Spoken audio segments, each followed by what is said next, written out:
రైతు భరోసా ఇప్పుడు రైతులందరికీ ఇస్తున్నారు.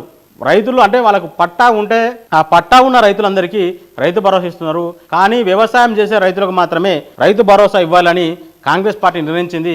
అది 5 ఎకరాల లోపే ఇవ్వాలని ఇప్పటికే డెసిషన్ తీసుకున్నది. కానీ దానికి జస్టిఫికేషన్ ఇచ్చేందుకు రైతు వేదికల్లో ఈరోజు ఒక చర్చా వేదికలు పెడుతుంది.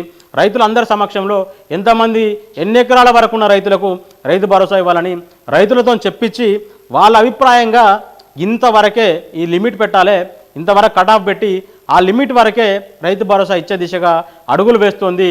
వాళ్ళకే ఇప్పుడు ఈ అభిప్రాయాలను రాష్ట్ర క్యాబినెట్ సబ్ కమిటీ కూడా పరిగణలో తీసుకుంటుంది. పరిగణలో తీసుకొని సిఫార్సులు చేస్తుంది. తర్వాత అసెంబ్లీ ముందుకు దాన్ని తీసుకొచ్చి అసెంబ్లీలో చర్చించిన తర్వాత రైతు భరోసా విధి విధానాలను ప్రభుత్వం ఖరారు చేయబోతుంది. ఇదంతా ఏటాలకు సెప్టెంబర్, అక్టోబర్ అవుతుంది. ఈ వానాకాలం పంటకు ఎవరికీ రైతు భరోసా రాదు. రైతులు మీ ప్రయత్నాలు చేసుకొని పంటలు సాగు చేసుకోవాల్సిందే.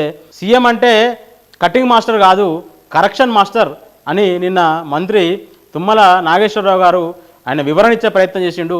అర్హులకే సంక్షేమ పథకాలు అందాలని ఆయన కోరుకుంటాడు. తప్పేంది అన్నాడు.